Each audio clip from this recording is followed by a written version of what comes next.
Hello students, आज का हमारा वीडियो है जिसमें हम आपको सिखाने जा रहे हैं कि समांतर श्रेणी का अज्ञात पद कैसे ज्ञात किया जाता है। जैसे कि हमारे प्रश्न में पूछा जाता है कि एपी दिया रहेगा और उसका 21वां पद है ना, 16वां पद, 13वां पद, चाहे जितना भी पद पूछा जाए तो उसको कैसे निकालते हैं। इसके लिए आसान तरीका है कि जो एक फार्मूला समांतर श्रेणी का nवां पद ज्ञात करने का एक फार्मूला होता है, उस फार्मूला को आपको याद रखना होगा।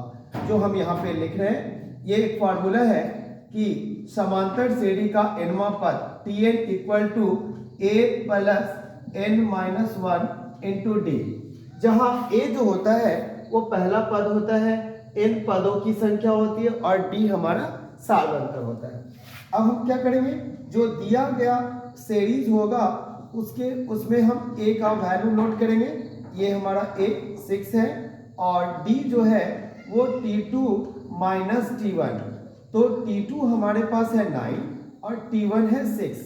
तो इस प्रकार 9 माइनस 6 क्या आया हमारे पास 3। अब जो ये 3 है वो d हो गया, सार्व अंतर यानी पदों के बीच का अंतर। ये समांतर श्रेणी की पहचान होती है कि हर एक पद के बीच में जितने भी जो दो पद देख रहे हैं इन सभी पदों के बीच का अंतर इक्वल होगा, इसलिए इसको समांतर श्रेणी कहते हैं। अब हमारे पास ये 21वां पद निकालना, अर्थात T21 बराबर 1, तो n का वैल्यू क्या है यहाँ 21 हमने नोट किया। अब क्या करेंगे, अकॉर्डिंग टू फार्मूला, अर्थात फार्मूला को यूज करेंगे।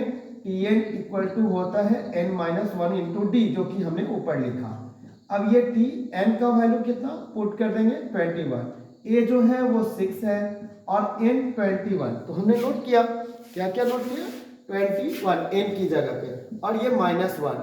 d का वैल्यू क्या है हमारे पास, d का वैल्यू आया है 3, तो जो हमने 3 नोट किया।